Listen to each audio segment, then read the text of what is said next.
दोस्तों, एक नया अपडेट लेके आ चुका हूं। और ये जो अपडेट है महात्मा गांधी केंद्रीय विश्वविद्यालय की तरफ से है। इस यूनिवर्सिटी में एमकॉम और एमएससी बायोटेक में सीटें बच गई हैं, जिसपे ये यूनिवर्सिटी सेकंड ओपन काउंसलिंग करवा रही है। जितनी भी सीट खाली बच गई हैं, और ये जो इसका एकेडमिक सेशन जो है 2026-27 के लिए है ये जो नोटिस है ये 12 अगस्त 2026 को पब्लिक हुई है। इसमें अगर बात करें तो इसमें ओपन काउंसलिंग होगा। जो सीटें बच गई है एमएससी बायोटेक्नोलॉजी के लिए, और ये जो ओपन ओपन काउंसलिंग है ये आपको 19 अगस्त 2026 को डिपार्टमेंट ऑफ बायोटेक्नोलॉजी में होगा, महात्मा गांधी सेंट्रल यूनिवर्सिटी मोतिहारी में। कोर्स की बात करें तो एमएससी बायोटेक्नोलॉजी। अगर कैटेगरी और वैकेंसी सीट की बात करें तो यूआर के लिए एक, ओबीसी एनसीएल के लिए एक, एसटी के लिए दो, एससी के लिए 4, ईडब्ल्यूएस के लिए सीट इसमें अवेलेबल नहीं है। और इसमें जो फी लगेगा एडमिशन के समय वो 10,718 रुपए आपको पे करना है जब आप काउंसलिंग कराने जाएंगे और आपका सिलेक्शन हो जाएगा तब। ठीक है। और इसमें कुछ सेल्फ फाइनेंस सीट भी अवेलेबल है जो जिसकी संख्या 5 है। और सेल्फ फाइनेंस के लिए आपको पर सेमेस्टर 50,000 रुपया देना होगा। Will be additional to regular semester fee. मतलब जो सेमेस्टर फी है 10,718 उसके अलावा आपको पर सेमेस्टर 50,000 रुपए आपको देना पड़ेगा सेल्फ फाइनेंस्ड सीट के लिए। और डेट ऑफ ओपन काउंसलिंग जो है इसके लिए 19 अगस्त 2026 को इसका जो दिन है निर्धारित किया गया है। रिपोर्टिंग प्लेस जो है department of biotechnology, Mahatma Gandhi central university Motihari. और जो रिपोर्टिंग टाइम रहेगा सुबह 10 बजे से लेकर 11:30 बजे तक मॉर्निंग में रहेगा।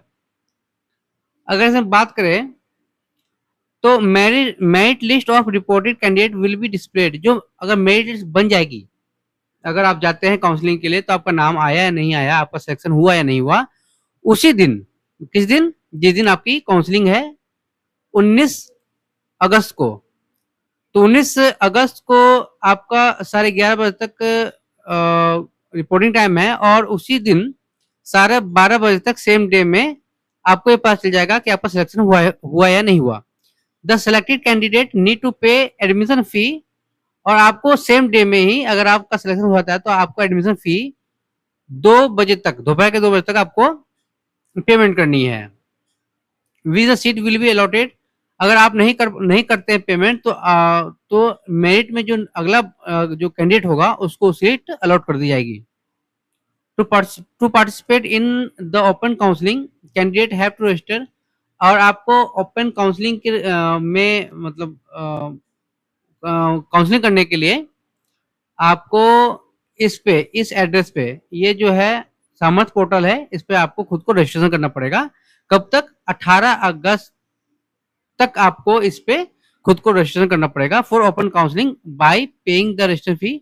और जनरल ओबीसी डब्ल्यूएस के लिए 500 रुपए निर्धारित किया गया है एप्लीकेशन फी या रजिस्ट्रेशन फी। और बात करें एसटी एससी या पीडब्ल्यूडी के लिए 200 रुपए आपको निर्धारित किए गए हैं registration fee. The admission against the vacant seat will be made as per the criteria given in notification. तो जो एडमिशन होगा वैकेंट सीट के रिगार्डिंग उसके अगेंस्ट में वो क्राइटेरिया गिवन है नोटिफिकेशन में for earlier open counselling in July. और उसका जो क्राइटेरिया है जो नोटिफिकेशन आया था पहले उसके मुताबिक रहेगा जो जुलाई में आया था। ठीक है। उसके बाद हाँ, इसमें कौन कौन अपियर हो सकते हैं इस ओपन काउंसलिंग में। इसमें बहुत इंपॉर्टेंट बात है जो आपको ध्यान देनी है। इसमें तो जिन्होंने CUET PG common university entrance test PG का जो एग्जाम दिया था वो तो इसमें रहेंगे, लेकिन जिन्होंने सीयूटी पीजी का एग्जाम नहीं दिया है, उन्होंने जिन्होंने सीयूटी पीजी का एग्जाम नहीं लिखा है, वो भी इस ओपन काउंसलिंग में आ सकते हैं, कर सकते हैं। लेकिन ध्यान देने वाली बात यह है कि पहला जो प्रेफरेंस होगा, मान लीजिए कि कुछ सीट वैकेंट है, उसके लिए जिन्होंने सीयूटी पीजी का एग्जाम दिया था वो भी आए हैं, जिन्होंने नहीं दिया वो भी आए हैं। तो उस केस में जिन्होंने सीयूईटी पीजी का एग्जाम दिया था, जिनके पास स्कोर कार्ड है, पहले उनको प्राथमिकता दी जाएगी। उसके बाद अगर सीट बचती है तो ही बिना सीयूटी पीजी वालों को इसमें मौका मिलेगा। तो अच्छा, एक without CUET PG score card ठीक है, बट फुलफिलिंग द, लेकिन अगर आप बिना सीयूटी पीजी के जा रहे हैं तो आपको जो MGCUB Mahatma Gandhi central university Bihar का जो एलिजिबिलिटी क्राइटेरिया है नोटिस के अकॉर्डिंग, जो कि इस सामर्थ पोर्टल पे ही अवेलेबल होगा, उसको आपको देख लेना है, आप फुलफिल कर पा रहे हैं कि नहीं कर पा रहे हैं, तभी आपको जाना है। During open counselling the admission of category 2 मतलब without CUET PG shall be made based on composite score to be determined on the basis of the, आपने तो देखिए, आपने सीयूटी पीजी का एग्जाम नहीं दिया तो कैसे पता चलेगा कि आपका चयन कैसे किया जाएगा। मान लीजिए कि किसी सीट पे सीयूटी पीजी वाले भी आए हैं और non CUET PG without CUET PG वाले भी आए हैं। तो कहने का मतलब ये है कि यहाँ पे जिन्होंने सीयूटी पीजी का एग्जाम नहीं दिया है तो उनके बीच में मेरिट कैसे बनेगा, तो वो कैसे बनेगा, तो कुछ इस प्रकार उसका नियम है कि आपका 10th का परसेंटेज 20% जितना मार्क्स है उसका 20% लिया जाएगा, 12th में जितना नंबर आया है उसका 35% लिया जाएगा, और ग्रेजुएशन जैसे ग्रेजुएशन में जितना नंबर आपका आया होगा एग्रीगेट उसका 45% लिया जाएगा। टोटल 100% में से आपकी जो आप जितना आप लाएंगे उस हिसाब से आपकी मेरिट बनेगी। तो जैसे आपको पता है कि ये पीजी कोर्स है तो मिनिमम जो क्वालिफिकेशन चाहिए ग्रेजुएशन चाहिए, तो 20% 35-45 सब मिला के जितना आपका बनेगा आउट ऑफ 100, उसके आधार पर आपको जो नॉन सीयूटी वाले हैं जिनके पास सीयूटी पीजी का स्कोर कार्ड नहीं है उनके बीच में इस आधार पर मेरिट बनेगा, और जिनके पास है उनको पहला प्रेफरेंस उनको मिलेगा। Document verification of admitted student will be done 20 अगस्त को स्टूडेंट का डॉक्यूमेंट वेरिफिकेशन होगा सुबह 10 बजे से लेकर दोपहर के 1 बजे तक। All admitted student are advise to present with और सबसे मतलब एडवाइस दिया जाता है कि जो स्टूडेंट एडमिट हो चुके हैं, इनका नाम हो मतलब आ चुका है, जिन्होंने एडमिशन ले चुका है उनका, वो उस समय प्रेजेंट रहेंगे अपने जो भी आपका रिलेवेंट डॉक्यूमेंट है, तमाम जो भी आपके पास 10th 12th ग्रेजुएशन तमाम आपका कोई रिजर्वेशन कैटेगरी में आप आते हैं उसका उसके सर्टिफिकेट वो आपको उसी समय आपको दिखाने हैं, कब 20 अगस्त को। तो ये तो रहा आपका MSc बायोटेक्नोलॉजी के बारे में। अब बात करते हैं कॉमर्स के बारे में, MCOM के बारे में। तो काउंसलिंग कम एडमिशन नोटिस है against admission against vacant seat in MCOM through open counselling second phase के तहत MCOM में डायरेक्ट एडमिशन ओपन काउंसलिंग के माध्यम से इसमें हो रहा है। बात करें तो आपका हाँ वैकेंट सीट इस मेंशन है। उसके बाद हाँ इसमें क्या है कि ये जो है सीयूटी 2026 पीजी के स्कोर पर composite score against composite score मतलब वही जिनके पास सीयूटी पीजी नहीं है, ठीक है। आगे बात करते हैं candidate who are interested to take admission through online open counselling in MCOM programme of the university for admission for academic session 26-27 are inform to. आपको इस वेबसाइट पर, ये सामर्थ का पोर्टल है, इस पर रजिस्ट्रेशन खुद को करना है जो इंटरेस्टेड है कैंडिडेट। साथ में आपको जनरल ओबीसी ईडब्ल्यूएस के लिए 500 रुपए यहाँ तय की गई है कि 500 रुपए आपको रजिस्ट्रेशन फी जमा करनी होगी ऑनलाइन, और 200 रुपए किनके लिए, एसटी, एससी या पीडब्ल्यूडी के लिए एमकॉम प्रोग्राम में कब तक, 17 अगस्त 2026 तक आपको रजिस्ट्रेशन कर लेना होगा अगर आपको एडमिशन चाहिए तो। आगे बात करें, the candidate are required to appear counselling cum admission, counselling के साथ एडमिशन भी होगा, and document verification for MCom programme. आपका काउंसलिंग, एडमिशन और डॉक्यूमेंट वेरिफिकेशन 18 अगस्त 2026 को ही हो जाएगा। दिन पड़ेगा बुधवार, 2 बजे से पहले, दोपहर के 2 बजे से पहले, department of commerce, Mahatma Gandhi central university. ठीक है, बात करें इसमें कितनी सीटें किसमें बची हुई हैं, तो इसमें यूआर के लिए 6 सीटें अवेलेबल हैं, ईडब्ल्यूएस के लिए 3 सीटें वैकेंट है, ओबीसी एनसीएल के लिए 8 सीटें वैकेंट है, एससी के लिए 4, एसटी के लिए 2। आगे बात करें, आगे इसमें बताने के लिए, हाँ, आप फॉर्म भरने से पहले ये ध्यान में रखें कि आप एलिजिबल हैं या नहीं है। ऐसा ना हो कि आप एलिजिबल ना हो फॉर्म भर दें, आपको ये ध्यान रखना है, क्योंकि इसमें पैसा रिफंड नहीं आता है। अगर आपने एक बार पेमेंट कर दिया जो उनका एप्लीकेशन फी है, तो किसी भी सूरत हाल में पैसा वापस नहीं आने वाला है, इस बात को जरूर याद रखें। ओके, आगे एलिजिबिलिटी की बात करें कि आपके पास एमकॉम में नाम लिखवाने के लिए BCom honours, BCom, BBA under 10+2+3 pattern होनी चाहिए, 50% मिनिमम मार्क्स होनी चाहिए। उसके बाद, हाँ, उसके बाद जो भी कैंडिडेट है रिजर्व कैटेगरी में, आपको, अच्छा इसमें ठीक है, इसमें आपको जो कैंडिडेट हैं यूआर में जो आते हैं उनको 50%, और जो रिजर्व कैटेगरी में आते हैं उनको 5% की छूट मिलेगी, तो उनको मिनिमम ग्रेजुएशन में 45% चाहिए। उसके बाद कोई भी अपडेट अगर आता है, करेक्शन, एडिशनल नोटिस जो भी है, वो इनकी जो वेबसाइट है www.mgcub.ac.in, इस पर आपको विजिट करना है। तमाम नोटिफिकेशन पे पब्लिश होती है, जो भी इसके रिगार्डिंग जो भी होगा वो सब कुछ आपको ऑनलाइन ही पब्लिश किया जाएगा। Admission into MCom programme would be confirmed only after document verification and submission of proof of fee deposit. आपका एडमिशन तभी कंफर्म माना जाएगा जब आप डॉक्यूमेंट का वेरिफिकेशन करवा लेते हैं, और आप जब एडमिशन होने के बाद आपको फी, मतलब जैसे कि आपका एडमिशन हो गया, कंफर्म हो गया, तो आपको क्या करना होगा, डॉक्यूमेंट वेरिफिकेशन कराना होगा, अलग यहाँ आपको फी डिपॉजिट करनी पड़ेगी, जो उनका फीस बन रहा है फर्स्ट सेमेस्टर का। उसके बाद ही आपका ये आपका जो एडमिशन है कंफर्म माना जाएगा। उसके बाद मैं ये बता दूं आपको, इसमें इसमें जिन्होंने CUET का एग्जाम दिया था, CUET पीजी, और जिन्होंने नहीं दिया है CUET पीजी का एग्जाम, दोनों एलिजिबल है, लेकिन पहला जो प्रेफरेंस होगा इन एनी कंडीशन, वो CUET स्कोर, जिनके पास CUET पीजी का स्कोर कार्ड है, पहले उनको प्रेफरेंस मिलेगी, और उसके अलावा जब सीट बच जाएगी तब आपको बिना CUET स्कोर वाले को मिलेगा मौका।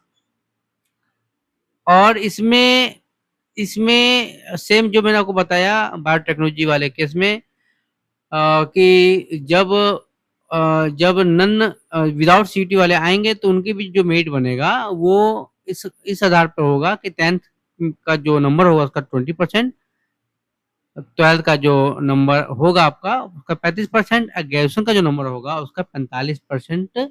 आउट ऑफ 100 में से जो आपका स्कोर आएगा, उस आधार पर आपकी मेरिट बनेगी। किनके लिए, जिन्होंने CUET पीजी का एग्जाम नहीं दिया था। अगर सीट बच जाती है आफ्टर CUET पीजी वालों ने जो एग्जाम दिया था उसके आधार के बाद। तो ये इस वीडियो में यही है। डॉक्यूमेंट की बात कर ले तो आपके पास प्रिंट आउट होनी चाहिए CUET पीजी का, जो आपने ऑनलाइन फॉर्म भरा था स्टार्टिंग में, जो कि दिसंबर जनवरी के आसपास आया था। प्रिंट आउट ऑफ जो CUET पीजी का स्कोर कार्ड है, print out of MGCU PG आपने जो अभी जो रजिस्ट्रेशन करेंगे आप, उसका एप्लीकेशन फॉर्म, क्लास 10th का मार्कशीट, पासिंग सर्टिफिकेट, 12th का मार्कशीट, पासिंग सर्टिफिकेट, ग्रेजुएशन का मार्कशीट एंड पासिंग सर्टिफिकेट, आप कैटेगरी में आते हैं, रिजर्व कैटेगरी में आते हैं गवर्नमेंट ऑफ इंडिया के रूल के तहत, तो आपको उसका सर्टिफिकेट दिखाना होगा। Transfer, migration, college leaving certificate देना होगा।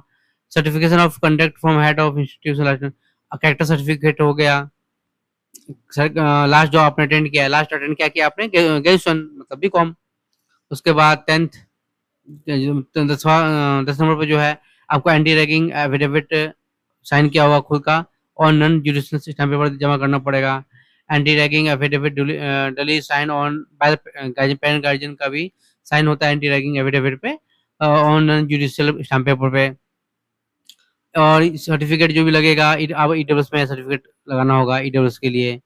आपको आधार सेल्फ अटेस्टेड आधार कार्ड की copy, proof of permanent address पे आप अपना आवास सर्टिफिकेट दे सकते हैं, निवास सर्टिफिकेट दे सकते हैं। बैंक डिटेल देना पड़ेगा, उसका IFSC code, account holder name, address, bank of. उसके बाद अंडरटेकिंग देना पड़ेगा। अंडरटेकिंग का मतलब मैं समझा दूं यहाँ पे। अंडरटेकिंग का मतलब ये है कि कभी कभी क्या होता है कि स्पोर्ट राउंड में आप गए, कभी कभी क्या होता है कि कोई पेपर अवेलेबल नहीं है उस समय, या प्रोसेस में है, या मान लीजिए कि अभी अचानक से अभी आप जा रहे हैं, खासकर नन विदाउट सीयूटी पीजी वाले, तो उनके पास हो सकता है अभी caste certificate, sorry, category certificate ना हो। तो उस समय अभी मान लीजिए अप्लाई भी कर लेंगे तो इतना जल्दी पॉसिबल नहीं है कि आ जाए। उस समय जो डॉक्यूमेंट आपके पास अवेलेबल नहीं है देने के लिए, तो अंडरटेकिंग में आप उसमें लिखा हो रहता है कि आप कब तक जमा करेंगे, तो ये दे सकते हैं। अदर कोई डॉक्यूमेंट है तो आप लगा सकते हैं। उसके बाद 3 पासपोर्ट साइज की फोटो लेके आनी है, ओरिजिनल डॉक्यूमेंट लेके आना है। 1 set of self attested photo copy सबकी जितने भी डॉक्यूमेंट है काउंसलिंग कम एडिशन के समय। और एक इम्पोर्टेंट नोट क्या है कि जो कैटेगरी रिजर्व कैटेगरी है उनको रिक्वायर्ड कैटेगरी सर्टिफिकेट लाना है, proper format for admission, otherwise they would be treated as general category candidate. अगर वो नहीं ला पाते हैं प्रॉपर फॉर्मेट में तो उनको जनरल कैटेगरी ट्रीट किया जाएगा। लेकिन यहाँ कोई मतलब नहीं है, अगर जनरल कैटेगरी में सीट रहेगी तभी आप ट्रीट किए जाएंगे। जब सीट ही नहीं रहेगी, सिर्फ रिजर्व कैटेगरी में रहेगी, तो उस समय क्या होगा, अगर वो डिनाई करते हैं तो फिर आपका एडमिशन नहीं होगा, याद रखिएगा बात। और नॉन क्रीमिंग लेयर सर्टिफिकेट चाहिए, वो भी 6 महीने के अंदर का, मतलब एडमिशन से 6 महीने के अंदर का आपको ओबीसी एनसीएल सर्टिफिकेट चाहिए। Format of selected document required at the time admission annexure hereafter. ठीक है, तो इसमें मैं आपको एक चीज बता दूं, एनेक्जर 1 में क्या है ये देख लीजिएगा। एफिडेविट बाय द स्टूडेंट है, और एफिडेविट बाय पेरेंट है, एंटी रैगिंग वाला है ये फॉर्म। उसके बाद ईडब्ल्यू सर्टिफिकेट का फॉर्मेट है यहाँ पे, किस प्रकार होगा देख लीजिए आप लोग। ओबीसी कैटेगरी का जो फॉर्मेट है वो इस प्रकार होगा, और पीडब्ल्यू अगर आप पीडब्ल्यूडी में आते हैं तो उसका सर्टिफिकेट कुछ इस प्रकार होगा। और तमाम जो सर्टिफिकेट एसटीएससी कैटेगरी, तमाम जो चीज़ अंडरटेकिंग है, अंडरटेकिंग में आप कौन सा आप डॉक्यूमेंट नहीं दे रहे हैं वहाँ मेंशन करना पड़ता है। तो हम आप सबमिट करके दे सकते हैं कि हम बाद में देंगे, तो बाद में भी आपसे वो लेंगे अगर आपके पास उस समय डॉक्यूमेंट वेरिफिकेशन के समय नहीं है। तो एक चीज बहुत इंपॉर्टेंट चीज मैं आपको बता दूं, इसमें एक बात और बता दूं कि जो सर्टिफिकेट जो चाहिए आपको रिजर्वेशन का, मतलब कैटेगरी का, याद रखें, खासकर ओबीसी एनसीएल की बात करूं, ओबीसी एनसीएल की बात करूं, तो कम से कम आप बनाइएगा एसडीओ या एसडीएम लेवल का, कम से कम। उससे आप ऊपर बनाएंगे तो डीएम का बना सकते हैं, लेकिन एसडीओ एसडीएम से कम मत बनवाइएगा। क्यों? इसी पर आपको कम से रिजर्वेशन मिलेगा। अगर आप बनवा लेंगे आरओ का, बनवा लेंगे रेवेन्यू ऑफिसर का, तो वो एप्लीकेबल नहीं माना जाता है। तो एसडीओ चाहे एसडीएम का बनवाइए, नहीं तो सीधा डीएम का बनवाइए। पहले बनता है आरओ का, उसका बनता है एसडीओ चाहे एसडीएम, मतलब दोनों एक ही नाम है। सब डिविजनल ऑफिसर या सब डिविजनल मजिस्ट्रेट दोनों एक ही चीज है ऑलमोस्ट। तो आरओ के बाद ये बनता है एसडीओ एसडीएम का, उसके बाद डीएम बनता है। तो कम से कम एसडीओ एसडीएम का बनवाए, तब जाके आपको रिजर्वेशन का फायदा उठेगा मिलेगा। नहीं तो आरओ पे आपको ऑब्जेक्शन लगाया जा सकता है, तो उससे समस्या न हो। अगर नहीं है, अगर प्रोसेस में है, तो आप अंडरटेकिंग देके भी काम कर सकते हैं अपना, इसमें कोई दो मत नहीं है। तो फिलहाल इस वीडियो में इतना ही है। और अगर आपको कोई डाउट है, कोई जानकारी और लेनी है विस्तृत रूप से, तो मुझे कमेंट करें, मैसेज करें, और आपके नज़र में कोई भी आपका सहयोगी जो इस क्राइटेरिया को फुलफ़िल करता है और इच्छुक है इस यूनिवर्सिटी में, इस प्रोग्राम में एडमिशन लेने के लिए, उनको वीडियो ज़रूर शेयर कर दें और उनको बताएँ। और अगर आप यहाँ तक पहुँच ही चुके हैं, तो वीडियो को सब्सक्राइब, शेयर कर दें, ताकि लेटेस्ट से लेटेस्ट नोटिफ़िकेशन आपके पास पहुँच जाए। तो आज के इस वीडियो में इतना ही, मिलते हैं एक नई वीडियो में, नई जगह के साथ। Thank you.